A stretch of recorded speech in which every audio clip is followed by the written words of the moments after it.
Welcome to Midnight Cases, a channel where we take a quiet, respectful look at true crime stories from across Europe. Here, there are no dramatic visuals, no disturbing footage, and no sensationalism. Only calm narration, thoughtful details, and space for reflection. This episode is presented on a black screen and intended for listening, whether you're relaxing, falling asleep, or simply seeking a quieter way to revisit some of the most complex and haunting cases that history has left behind. If this is your first time here, consider subscribing for more deep dives into unsolved mysteries, overlooked tragedies, and the deeper questions that still remain unanswered across the continent. And now, tonight's case. Tonight, we travel to the quiet town of Paderborn, in western Germany. It's June 2006, the beginning of the summer. The World Cup is in full swing. Streets are filled with celebration, and there's an air of joy and national pride. But amid the festivities, a 21-year-old nursing student named Frauke Liebs disappears without a trace after watching a football match with friends. In the days that follow, her family receives a series of strange text messages and late-night phone calls, all seemingly from Frauke, yet filled with contradictions and confusion. Then, just as suddenly as they began, the messages stop. Months later, her body is found in a remote forest. To this day, no one has been arrested. No one knows who killed her, or why. What really happened during those missing days? Was she held somewhere? Was she forced to send those messages? And why would someone go to such lengths to create the illusion that she was still alive? This is the case of Frauke Liebs. Frauke Liebs was 21 years old, a kind, intelligent, and independent young woman who had recently moved to the town of Paderborn, in western Germany, to begin her nursing studies.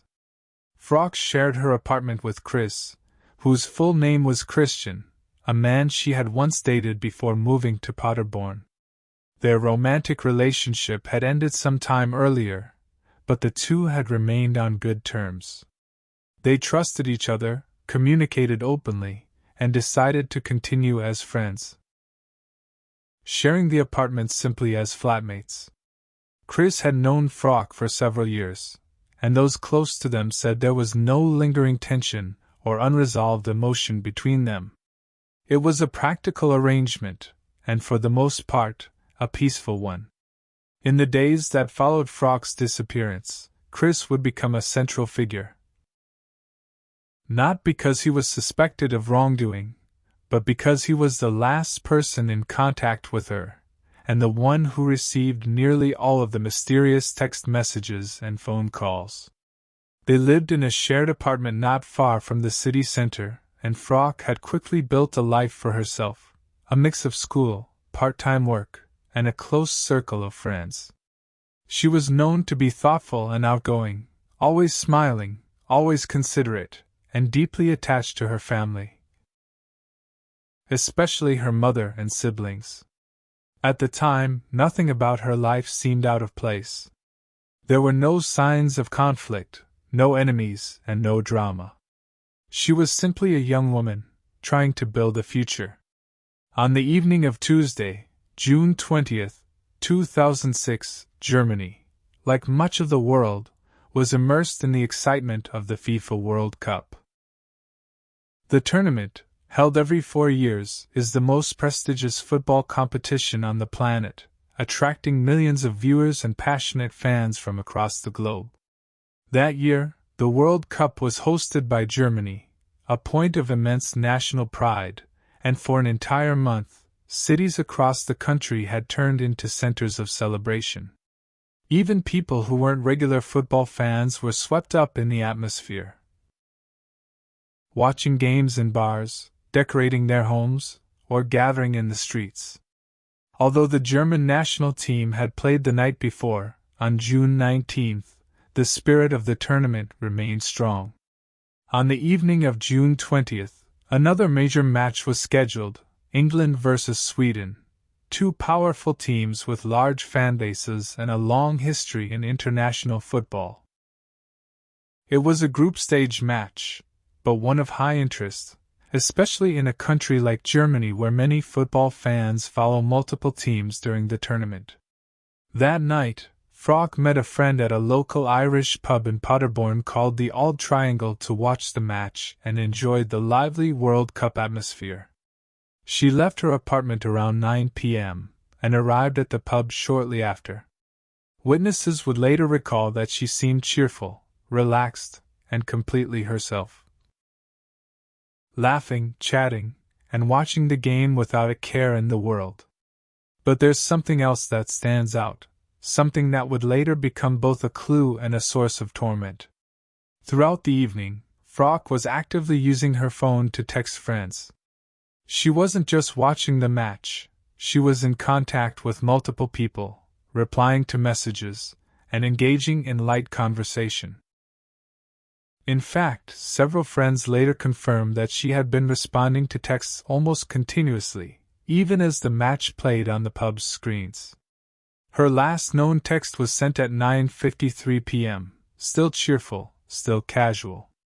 Shortly after that, her phone battery reportedly began to die, and she borrowed her friend's phone battery to let her roommate, Chris, know she'd be home later.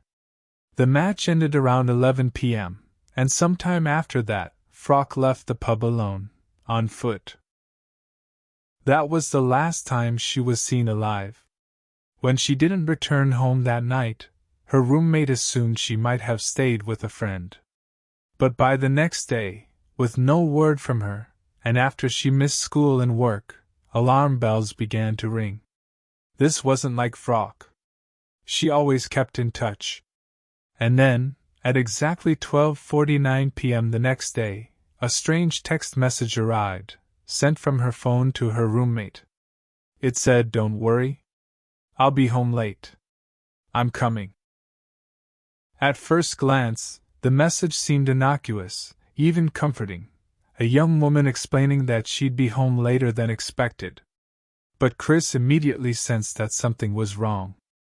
The wording was unusual. The phrasing didn't match Frauke's normal tone or vocabulary. She would never write something so vague, so flat. It lacked her voice. Later analysis confirmed that the message had been sent from Nijheim, a small rural town about 35 kilometers from Paderborn. It was a place Frauke had no known connection to. She had never mentioned it. She had no friends or family there. And the timing, midday on a Wednesday, was odd. If she was out of town, why had no one seen her leave? Why had she not said more? But no one could know then that this message marked the beginning of something far more disturbing. It was the first sign that Frauke's disappearance was not just a case of a young woman taking a break. It was the start of a chilling pattern. One that would stretch on for days, and that, to this day, has never been fully explained. Over the next 5 days, more messages would follow, and worse, so would phone calls. But the strange part? Every single communication seemed designed to keep people just calm enough, without ever providing any real answers. Frauke's phone was never switched off during that time. It would go silent for hours, even a full day, and then suddenly, a new message would appear. Sometimes, her phone would ring. And for a few seconds, or minutes, someone would speak. And although the person on the other end claimed to be Frauke, her words didn't bring clarity. They only deepened the mystery. On Thursday, June 22nd, another message was sent, this time to her younger sister. Again, it was vague and brief. And again, the phrasing didn't feel like Frauke. It gave no indication of location or well-being, just a generic reassurance.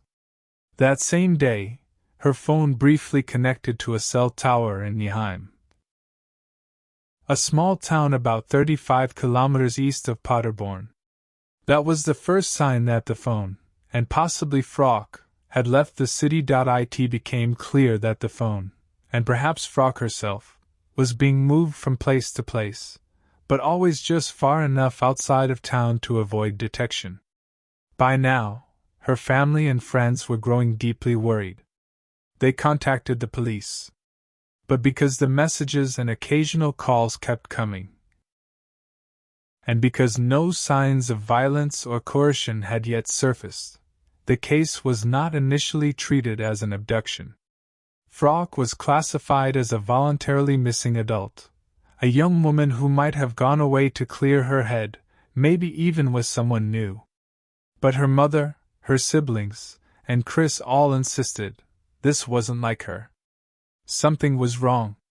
On Friday, June 23rd, Chris's phone rang. The call came from Frauke's number. He answered immediately. And for the first time since she disappeared, he heard her voice. She sounded strange. He asked where she was. She avoided the question. He asked if she had been taken. She said no. He asked if she was coming home. She said yes, soon. And then the call ended. There were no sounds in the background. No traffic. No people. Just her voice, tired, quiet, and deliberately vague. 2 more calls came the next day, Saturday, one to her sister and one again to Chris. In both cases, the conversations were brief, and Frauke gave no concrete information about her location. She repeated the same message, that she was fine, that she'd be home soon, and that there was nothing to worry about. But by now, her voice seemed forced. Some relatives would later say that she sounded like she was speaking under pressure, like someone was standing next to her, listening. The tone was flat. The pauses unnatural. And most of all, there was no emotional connection. No trace of Frauke's usual warmth, no signs of relief or fear, no explanations, no apologies. Both conversations followed the same pattern, minimal content, no details, emotionally flat. In one of the calls, when her sister asked where she was, Frauke gave no answer. She simply repeated that she was fine, and that she'd be home soon. To her family, her voice sounded distant, not just physically, but emotionally. Not drugged, exactly, but restrained. As if each sentence was measured, pre-approved, spoken under watchful eyes. By Sunday, June 25th, her mother, Frauke Liebs, could no longer bear the uncertainty. She insisted on speaking to her daughter directly. Frauke called her that evening. The words were again formulated after the same pattern. "I'm fine. I'll come home soon." When her mother pressed her for an explanation, begged for more, Frauke said nothing. It was as if she were reading from a script, or deliberately avoiding something that could cost her dearly. The final known contact came on Monday, June 26th, at around 11 p.m., again to Chris. This time, he asked her point blank, "Are you being held against your will?" There was a pause. And then she said, "Yes, no, maybe." 3 words. All contradictory. A sentence that perfectly captured the surreal nature of the case. What was she trying to say? Was she confused? Was she being manipulated? Or was this a coded cry for help? After that, there were no more messages. No more calls. Her phone fell completely silent. Forever. By the end of June 2006, Frauke Liebs had been missing for a full week. Her phone had gone silent. The calls had stopped. The text messages no longer came. Whatever hope her family and friends had been clinging to began to erode, replaced by fear, frustration, and a growing sense that something was terribly wrong. Up to this point, the authorities had treated Frauke's case with caution, but not urgency. Legally, she was an adult, free to disappear if she chose to. The messages and phone calls had created the illusion that she was still alive, still making her own decisions. But those closest to her insisted this wasn't Frauke. The evasive answers, the mechanical tone, the refusal to say where she was, none of it matched the person they knew. Finally, the Paderborn police shifted the focus of the case. No longer seen as a voluntary disappearance, it was now treated as a potential abduction. Investigators began retracing her final known movements. Her visit to the pub, the borrowed phone, the walk home that never happened. They collected witness statements, examined her digital trail, and began mapping the signals from her mobile phone. That digital footprint quickly revealed something strange. Each time Frauke's phone had sent a message or placed a call, it had connected to a different cell tower, in different locations, all outside Paderborn. The first message, sent the day after her disappearance, had pinged a tower in Nijheim, roughly 35 kilometers away. Subsequent signals placed the phone in Hoxter, Herbram, and again in Nijheim, small rural towns, each surrounded by forests, fields, and winding country roads. The locations formed no logical pattern, no obvious direction or routine. It was as if the phone, or Frauke herself, was being moved from place to place, only to briefly connect to the network, send a message or make a call, and then vanish again into silence. To the investigators, this suggested control, that someone else might be orchestrating the communications, deliberately keeping her on the move or limiting contact. It also raised the chilling possibility that Frauke was being held somewhere, hidden away in a remote location, perhaps under surveillance or duress. And if that were true, then each message, each brief call, might not have been an act of free will, but a signal from captivity. Search efforts were expanded. Police combed through rural areas near the cell tower locations, searching for possible hideouts, abandoned buildings, cabins, forest paths. Helicopters were deployed. Sniffer dogs were used. Volunteers joined in. But nothing was found. No trace of her clothes. No dropped items. No witnesses. Just silence. Meanwhile, the media began to report on the case. Photos of Frauke, smiling, with long brown hair and kind eyes, were shared across newspapers and television. Her family made public appeals, pleading for information, hoping that someone, somewhere, had seen something. The case gripped the region, and soon, much of Germany. How could a young woman disappear in a town like Paderborn, and still somehow communicate? Only to vanish again without a trace? And more urgently, who was behind it all? In the weeks that followed the disappearance of Frauke Liebs, what had initially been perceived as a puzzling but perhaps voluntary absence slowly evolved into one of the most disturbing and widely followed missing persons cases in recent German memory, a case that would soon grip not only the region, but the entire nation. For the first few days after her vanishing, the narrative surrounding Frauke's disappearance remained cautiously optimistic.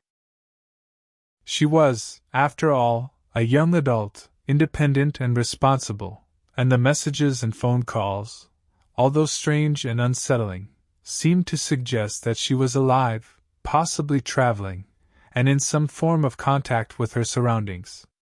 The tone of her communications was odd, yes, cold, vague, stripped of any emotional connection, but to outsiders, it still left room for a hopeful interpretation, that maybe she had needed space, or perhaps that she had gone away with someone by choice. To her mother, her siblings, and to Chris, her former boyfriend and current roommate, however, the tone of those messages wasn't just strange, it was terrifying.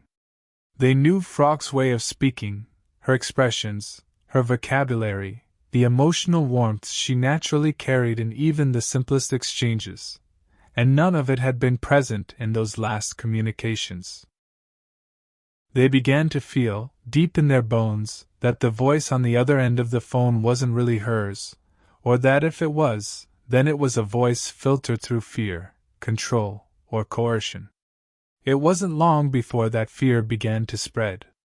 The police, initially hesitant to escalate the case, partly due to protocol, and partly due to the misleading nature of the ongoing communication, gradually shifted their focus from a missing persons case to a potential criminal investigation.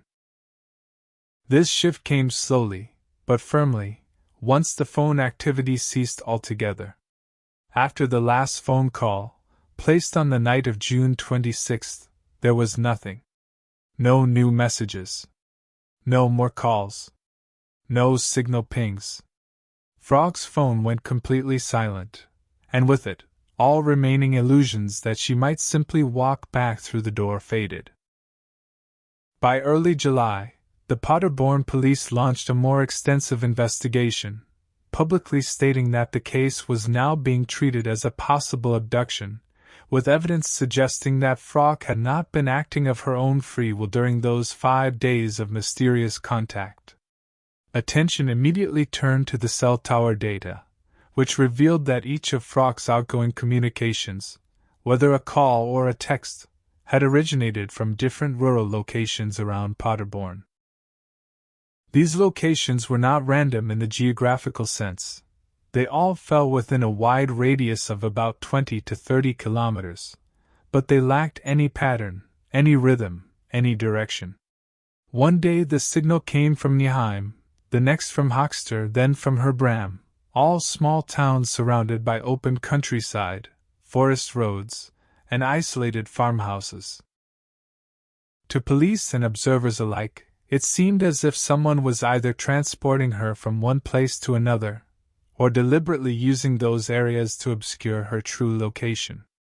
The growing theory was that Frauke was alive for at least part of that time, but that she had been held somewhere, hidden, and forced to call her family in order to delay alarm or avoid immediate pursuit.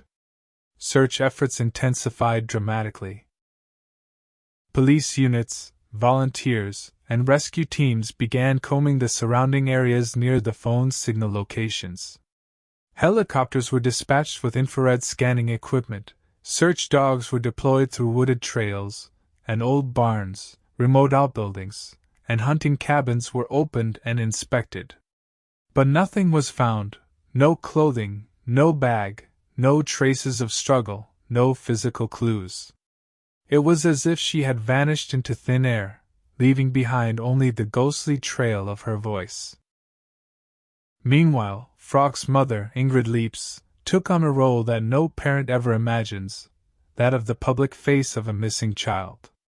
Soft-spoken but resolute, she appeared on regional broadcasts, held press conferences, gave interviews to newspapers, and tirelessly pleaded for information, however small, that might lead to her daughter. Her appeals were calm, articulate, and always hopeful, but behind them lay the unmistakable weight of anguish. She refused to accept the idea that her daughter had simply disappeared. She believed, as all mothers do, that Frauke was somewhere out there, waiting to be found. The German press began following the case with growing intensity. Newspapers from Düsseldorf to Berlin published timelines of the messages, transcripts of the phone calls, and maps of the cell tower pings. News anchors speculated about the psychology behind Frauke's strange behavior on the phone. Was she trying to communicate in code? Was she drugged? Was she forced to speak under threat? The public, too, became captivated by the haunting uncertainty of it all. Paderborn, a town known for its cathedral, its university, and its quiet middle-class neighborhoods, was suddenly a place of fear and whispering suspicion. People wondered aloud whether someone in their own community might be responsible. Was it a stranger? Someone she knew? A classmate, a neighbor, a passerby at the pub? How could a young woman vanish, and yet continue to speak, and then, as suddenly as she had reappeared by voice, vanish again, this time seemingly forever? And so, day after day, week after week, the search continued. Posters bearing Frauke's image, warm smile, brown hair, brown eyes, were taped to windows and bus stops. Her case was featured on Germany's most well-known television program about unsolved crimes. Leads came in. Tips were chased. Fields were searched again. But no answers came. The longer the silence lasted, the heavier it became. And through it all, her family waited, their hope still alive, but now thinned into something quieter, more fragile, the kind of hope that grows in the dark, because there's nothing else to hold on to. It was a cold, overcast morning in early autumn when the quiet stillness of the Frauke Liebs case was violently interrupted by the kind of discovery that every missing person's family dreads, a moment that brings answers, yes, but never peace. On October 4, 2006, 106 days after Frauke was last seen leaving the pub in Paderborn, a hunter was walking through the woods near the town of Lichtenau, a small rural area east of Paderborn, in the district of Lippe. The location was remote, heavily wooded, and known mostly to locals, a place of winding trails, overgrown clearings, and the occasional hunting stand. At some point during his walk, the man noticed something unusual lying in the underbrush, partially concealed by branches and leaves, just off a small forest path. When he moved closer, he realized what he was seeing. What he had stumbled upon was a human skeleton, badly decomposed, lying exposed among the roots and moss. The remains of a young woman. The hunter immediately contacted the authorities. Police arrived at the scene and quickly secured the area. Forensic teams were dispatched, and the body was carefully recovered under strict protocol. There were no obvious signs of clothing around the remains, no bag, no shoes, no phone, no jewelry, only a few fragments of fabric, later identified as part of the outfit Frauke had worn the night she disappeared. The skeletal remains were transported to the Institute of Forensic Medicine in Münster, where dental records confirmed what her family had feared for months. The remains belonged to Frauke Liebs. She was officially declared dead. The missing person case became a homicide investigation. The location where her body was found raised as many questions as it answered. The wooded area in Lichtenau was located about 20 kilometers southeast of Paderborn. And crucially, just a few kilometers from one of the places where her phone had last connected to a cell tower during those strange days of messaging. That detail, the proximity of her final resting place to the earlier phone pings, suggested something chilling, that Frauke may have been held nearby all along. But despite the time that had passed, and despite the fact that her remains had been exposed to the elements for over 3 months, investigators were able to conclude, based on the position of the bones and limited forensic evidence, that Frauke had been killed, though the exact cause of death could not be determined due to the state of decomposition. There were no clear signs of massive trauma, no visible bullet wounds, no knife marks on the bones. Toxicology was impossible. Soft tissue was gone. What remained was only the silence of the forest, and the fact that someone had placed her body there, deliberately, with the intention that it not be found. For her family, the confirmation of death was both a crushing blow and a cruel end to a long summer of uncertainty. Her mother Ingrid, who had for months kept a sliver of hope alive, now faced the brutal finality of loss. The possibility that Frauke might one day walk through the door, call again, or explain what had happened, that possibility was gone forever. But for the police, the discovery, as devastating as it was, also meant a new phase of the investigation could begin. This was no longer a case shrouded entirely in mystery. It was now officially a case of homicide, with a crime scene, a body, and a clear confirmation that a young woman had been deliberately taken, held, and killed, and that her death had been concealed for over 3 months in a forest where no one was ever supposed to find her. They returned to the area with renewed urgency, searching not just for clues, but for context, anything that could place someone at the scene, anything that might reveal who had brought Frauke there, whether she had died at that spot or been moved there later, and most importantly, who had known that patch of forest well enough to believe it would keep her secret. But the forest gave nothing back. There were no fingerprints, no tire tracks, no discarded objects, no evidence of a camp or holding place nearby. Whoever had taken her there had either come prepared or had waited until enough time had passed for the evidence to disappear. It was, in many ways, the perfect disposal site, remote, quiet, away from hiking trails and public access. And yet, it was close. Close to the earlier signal locations and close to home. This proximity raised another haunting possibility, that the killer had stayed within the region the entire time, that the person who had orchestrated the eerie phone calls, who had moved Frauke from tower to tower, who had kept her alive or controlled her movements for those 5 agonizing days, might have been someone from the very same area where the search had been focused all along. It was not some distant stranger. It was someone familiar with the backroads, the woods, the blind spots. Someone who may have even followed the investigation as it unfolded. But whoever it was, they had left no trail.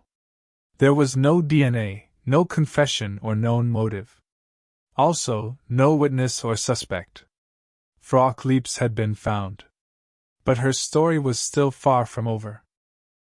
With the discovery of Frauke Liebs' body confirmed and the classification of the case as a homicide now official, investigators entered what would become the longest and most frustrating phase of the entire investigation, the search for a suspect in a case where virtually no usable forensic evidence had been left behind, and where the victim herself had seemed, for days, to participate in her own disappearance, only to vanish again into final silence. In the long shadow cast by Frauke Liebs' disappearance and death, one of the most frustrating and psychologically disorienting realities is that no clear suspect has ever emerged, despite years of investigation, widespread public interest, and the enormous emotional weight carried by her family and community. It is a case where everything points to the presence of a human decision-maker, someone who made contact, orchestrated movement, controlled timing, and ultimately ended a life. And yet that person has remained completely invisible to the justice system. From the outset, investigators focused on one logical premise, that Frauke had known her abductor. The fact that she had left the pub alone, shortly after 11 p.m., with no plans to meet anyone in particular, and no clear destination beyond a short walk home, raised the possibility that someone she trusted had intercepted her, perhaps offering a ride, or initiating contact in a non-threatening way. There had been no signs of a struggle. No witnesses reported hearing screams. No surveillance footage captured anything unusual. The transition from normalcy to disappearance had been clean, quick, and quiet. Police began by examining her social circle, classmates from nursing school, co-workers from her part-time job, acquaintances from her previous hometown of Lübeck, as well as those she had met in Paderborn. But most attention fell, inevitably, on Chris, her former boyfriend and roommate, the last person to see her before she left the apartment that evening, and the main recipient of her messages and calls in the days that followed.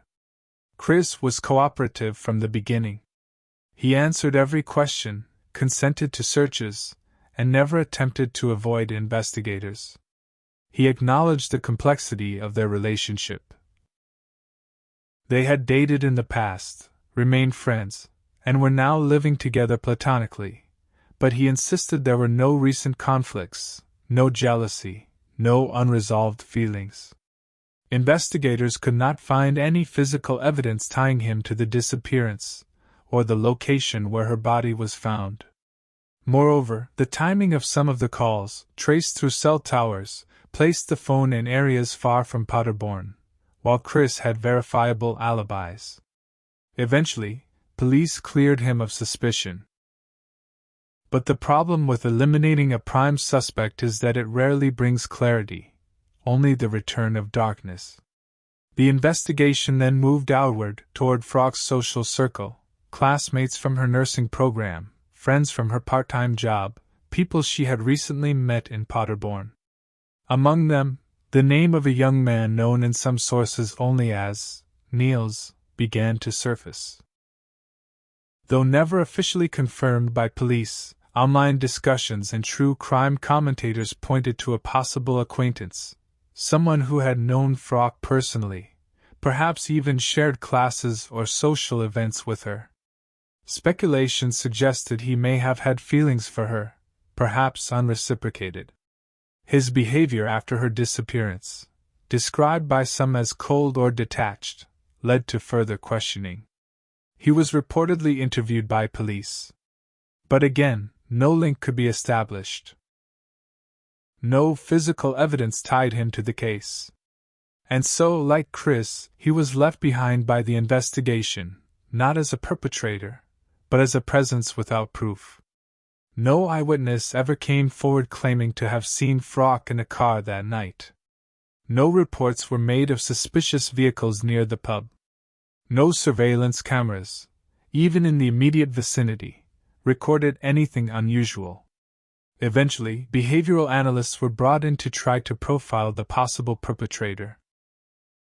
Their conclusions, though necessarily general, were disturbing. The person responsible, they suggested, was methodical, emotionally detached, and likely someone familiar with the region.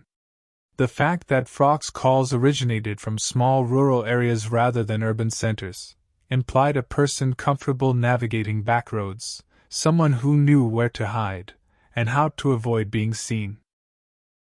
The control exhibited during the 5 days of communication pointed to a psychological need for dominance, but not necessarily for attention or recognition. This was not someone looking to make headlines.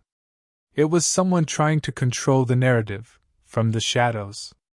Several profiles included the possibility that the offender had done this before, or might do it again, but no pattern of similar disappearances or murders has ever been directly linked to the case.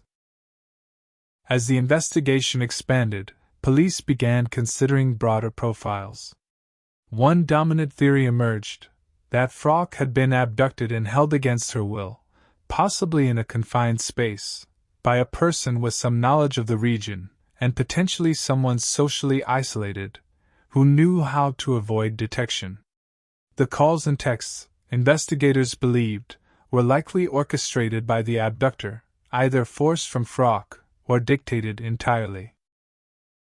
The deliberate vagueness of her words, the refusal to give a location, and the emotionless tone pointed toward a scenario in which she had been under close surveillance, possibly threatened, possibly manipulated into saying what would delay suspicion.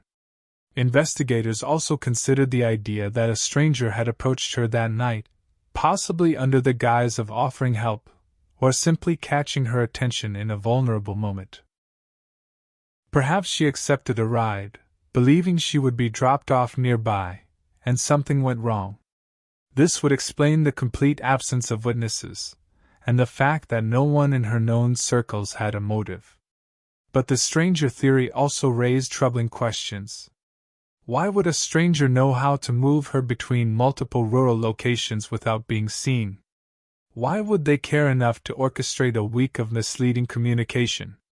Why risk detection by using her phone? Some experts propose that the abductor might have been someone she met shortly before her disappearance, someone who gained her trust over time, or who had created the illusion of safety. Others lean toward the opportunistic predator theory, that she had been approached while walking home and coerced into a car. A particularly disturbing element of the case was the precision with which the perpetrator appeared to control the narrative. Every message Frauke sent seemed designed to calm, not inform. Every phone call came just when concern was beginning to peak, never too soon, never too late.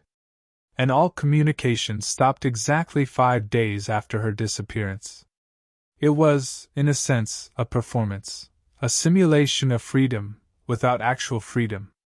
And whoever was behind it had an instinctive understanding of how to buy time, and how to make people wait. Other theories began to circulate. Some plausible, others more speculative. One hypothesis, supported by former detectives, suggested that Frauke might have initially left the pub with someone she knew only casually, perhaps a classmate or acquaintance, and that what followed was not a premeditated abduction, but a situation that escalated, a person who didn't want to let her go, and who improvised a plan to delay the alarm once he realized how visible she had become. This might explain why her body was eventually dumped so close to where some of her calls had originated. The perpetrator might have panicked and returned to familiar territory. Beyond the immediate circle, a different theory emerged, one that proposed a more disturbing possibility, that Frauke's abduction was not the work of a single man, but of a couple. This theory, explored in forums and hinted at in segments of the television show Aktenzichen XY, was based on psychological patterns seen in other rare cases where women had been held captive by a man and woman acting together. In such scenarios, the presence of a female captor can lower the victim's defenses, while also helping maintain control through psychological confusion. In Frauke's case, the theory was never substantiated, but it lingered. Fed by the peculiar calmness of her voice, the strange emotional flatness during phone calls, and the possibility that she was manipulated not just by dominance, but by a false sense of safety. There were also darker theories. Some observers pointed to past unsolved cases in the region involving missing young women, and wondered whether Frauke's death might be part of a pattern, the work of a serial offender who had learned to operate in silence, leaving no physical trace behind. Some have proposed that, even in the absence of physical evidence, the nature of the crime itself, marked by control, concealment, and a prolonged psychological game, may point toward a deeper, sexually motivated pathology. The manner in which the perpetrator manipulated both the victim and her loved ones suggests a disturbing need for dominance and emotional power, often associated with more complex deviant behaviors. More speculative theories emerged in public forums, ranging from the suggestion of a serial offender who has never been identified, to a relationship-related conflict that escalated into violence, then cover-up. Some internet users pointed toward known criminals in the region, but no links were ever substantiated. A chilling detail that fuels these speculations is the geographic proximity between the last cell tower pings and the final resting place. If the phone had pinged in Nyeheim, and her body was found just kilometers away, then it strongly implies that the killer returned to familiar locations. This was not random. This was territorial behavior, someone who felt comfortable in that stretch of rural land, who knew when it would be empty, who could predict who might or might not pass by. Someone who lived nearby, or had lived there before. Over time, a few false leads complicated the picture. A woman matching Frauke's description was allegedly seen at a gas station after her disappearance, but it wasn't her. A man claimed to have information about her captor, but turned out to be lying. Psychics offered theories, and amateur investigators flooded online forums with names and maps, but none of it brought Frauke closer to justice. What remains most striking is not that the case has no suspects, but that it had so many plausible ones, and still none who could be tied to the act. Each possibility, the ex-boyfriend, the friend with complicated feelings, the stranger, the couple, the local predator, had weight. Each one could fit, and yet none of them filled the void with certainty.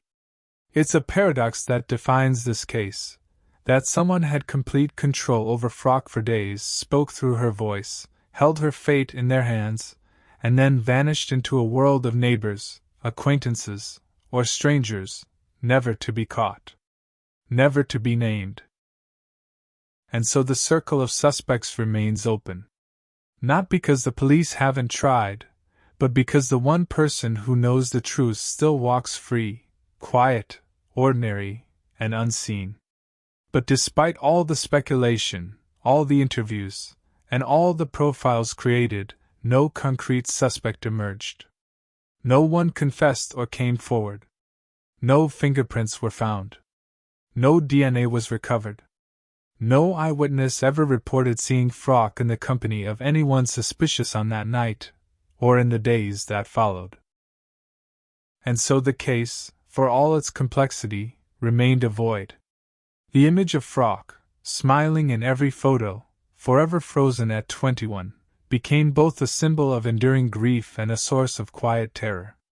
Because if a person could vanish so completely, be held just out of reach, speak just enough to calm those who searched for her, and then disappear again, only to be found lifeless in a forest months later, and still, no one knew who did it, then what did that say about safety?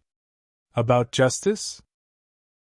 About what darkness might live just beyond the edge of our knowing? Years would pass. Leads would appear and vanish. Files would grow thicker. And still, no name was written on the final page. Investigators, psychologists, and crime analysts who studied the case agree on one point: the messages were not spontaneous. They were too measured. Too conveniently timed. Each one came just as concern was about to peak, calming those who received them, delaying action, but never providing resolution. Frauke never gave a location. Never asked for help. Never mentioned who she was with. She repeated, over and over, that she was fine, and would come home soon. Some experts believe these were coerced communications, likely dictated under threat. That she was forced to speak and text in a controlled environment, perhaps even rehearsed or corrected before being allowed to send each message. Others theorized that she was using what little freedom she had to send coded signals, such as her stilted voice, or that final contradictory phrase, as a way of warning her loved ones without alerting her captor. The location data supports the theory that she was on the move, or that her phone was moved to create that illusion. The changing cell tower suggests motion, possibly in a vehicle, or moved between hiding places. Yet all locations were within a relatively small radius of Paderborn, suggesting that whoever was responsible knew the area extremely well, and perhaps even followed the investigation as it unfolded. What remains most chilling is the sense of control that permeates the entire sequence. It was psychological, not physical, manipulation, an unseen presence that used Frauke's own voice to delay her discovery.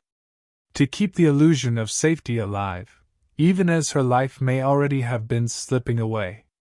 The years that followed the death of Frauke Liebs, the forest clearing near Lichtenau, where her body had been found, returned to silence. The leaves grew back, the trails faded, and the underbrush reclaimed the soil.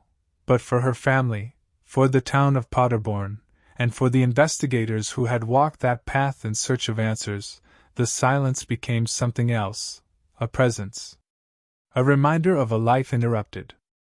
A name left without justice. After the official confirmation that Frauke had been murdered, her family held a small funeral, modest, dignified, and private. They buried her not with answers, but with questions. There was no closure. No suspect to face. No explanation to cling to in the dark. What they had instead was a void, filled only with memories, grief, and the weight of everything that might have been. Her mother, Ingrid Liebs, never stopped fighting. In the months and years after her daughter's funeral, she became an unwavering voice for victims and for families left behind in unsolved cases. She worked closely with the police, gave dozens of interviews, and continued to appear in the media, never letting Frauke's name disappear from public memory. She never sought revenge, only answers. But the answers never came. The Paderborn police kept the case open, officially classifying it as a cold case, but not a closed one. Investigators followed up on hundreds of tips, re-examined old witness statements, and consulted new forensic technologies as they became available.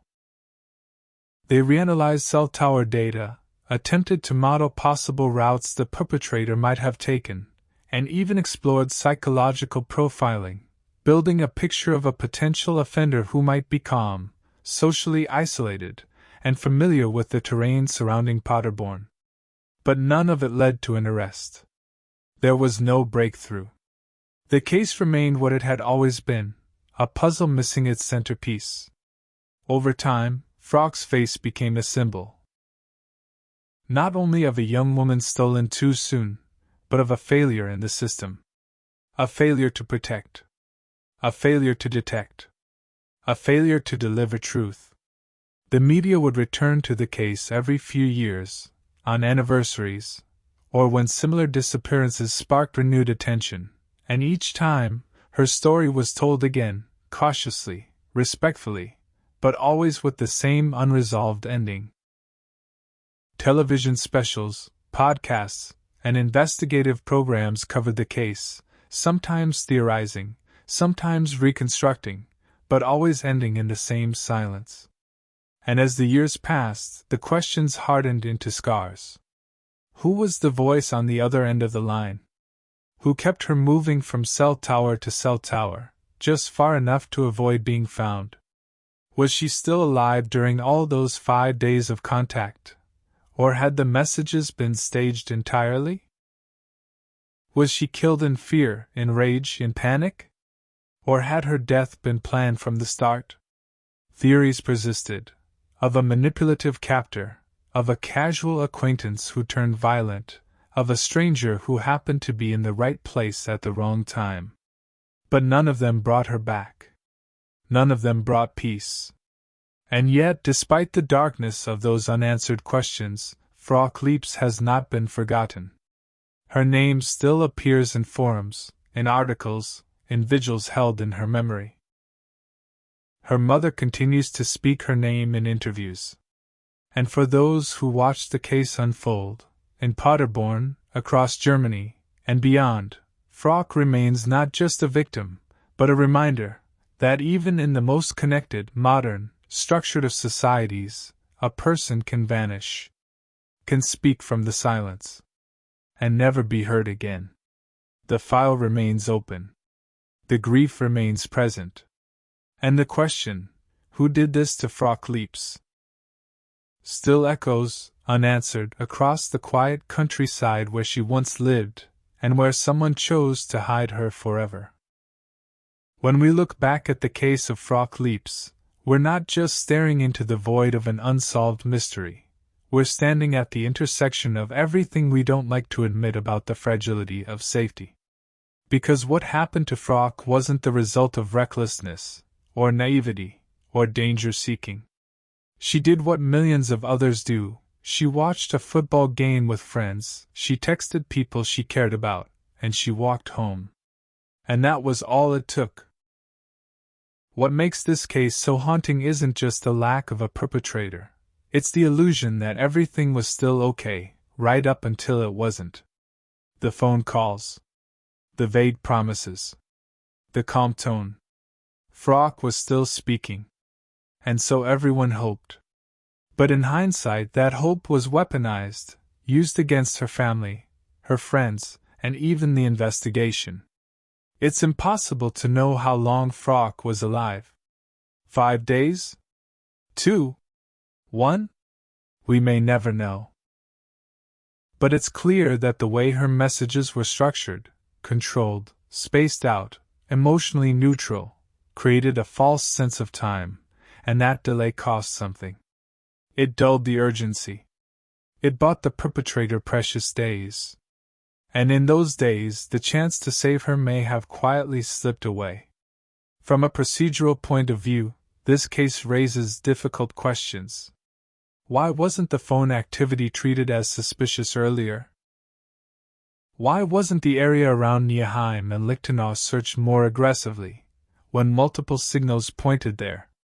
Why did it take days, and multiple calls from a missing woman, for authorities to shift from voluntary disappearance to potential abduction? We don't ask these questions to criticize the people who worked on the case, many of whom undoubtedly cared and tried. But we have to be willing to ask what we could have done better. Because the next Frauke might still be out there. And the difference between life and death might again come down to timing, to instinct, to how quickly we believe someone is in danger, even when they say they're fine. Psychologically, the case also forces us to look at the nature of control and manipulation. Whoever did this wasn't just violent, they were calculating. They didn't silence Frauke. They used her voice. They let her speak, just enough to sow confusion, to delay search efforts, to maintain the illusion of freedom. That kind of psychological cruelty is harder to detect than physical violence, but just as destructive. It suggests someone who needed not just to dominate, but to orchestrate. To feel smarter than the police. To keep everyone on the hook, just long enough to disappear. And that brings me to the most painful part of all. This case is not cold because people forgot. It's cold because someone, somewhere, still remembers exactly what happened, and has chosen to stay silent. We don't know if it was someone Frauke knew well, or someone she barely noticed. We don't know if it was someone from her world, or someone watching from the outside. But we know this: they walked her into a trap. They spoke through her voice. And then they left her in the woods. And they've lived with that truth, untouched, ever since. As for us, as for what we take from this, maybe it's this: that true crime should not be about fascination with darkness, but the responsibility of remembrance. That justice is not always found in courtrooms, but sometimes in the refusal to let a name be forgotten. And that when someone says, "I'm fine, but nothing about it feels right," we should listen more closely. Not just to the words, but to the silence behind them. There are cases where the weight of mystery is almost too much to carry. Not because the details are gruesome, or the clues overwhelming, but because the silence left behind becomes its own kind of violence. The case of Frauke Liebs is one of those stories. What began as a disappearance during a summer of celebration became, in time, a quiet tragedy that has never fully left the German conscience. Because what happened to Frauke was not just a crime against one person. It was a theft of her life, her voice, her future. And with it, the peace of everyone who loved her. For 5 days Frauke spoke, or was made to speak, into a phone that became both her lifeline and her prison. Each message gave just enough comfort to delay panic. Each call gave just enough presence to prevent the truth from being seen. And then, the silence. Her body was found. But her truth was not. And in the years that followed, while her name remained on posters, in headlines, and in quiet conversations in Paderborn, no one was ever brought to justice. Her killer, whether known, once trusted, or completely hidden, has never been named. And her family, especially her mother Ingrid, has been left with nothing but memories, and the kind of pain that doesn't scream, but settles like dust over every room of life. On this channel, we believe that true crime is not about intrigue or entertainment. It's not about dramatizing pain or chasing after shock. It is, or should be, about listening carefully to the stories of those who can no longer speak for themselves. About honoring victims not as cautionary tales, but as human beings who had lives, dreams, and a future. And about remembering that, behind every unanswered case, there is a family still waking up every day with that absence sitting in the room. Here on this channel we believe that the victims and their families must never be reduced to crime scenes or collateral detail. Every case is a person. A life. not a plot twist. It seems like the media often forgets that survivors are watching. We try not to forget. Tonight, we remember Frauke Liebs not for the calls she made, not for the way she disappeared, and not for the forest where she was found, but for the person she was. A young woman with a bright smile, a future in nursing, a family who loved her, and a life that should have continued. And we remember her mother, who never gave up, who never sought revenge, only truth, and whose dignity in grief has become part of this story too. We do not know who took Frauke's life. But we know this, someone out there does. And silence, no matter how well rehearsed, can never be the final word. Thank you for listening to Midnight Cases. If this story stayed with you, consider subscribing. We'll continue to explore Europe's most haunting unsolved cases, slowly, quietly, and always with care. Until next time, stay safe.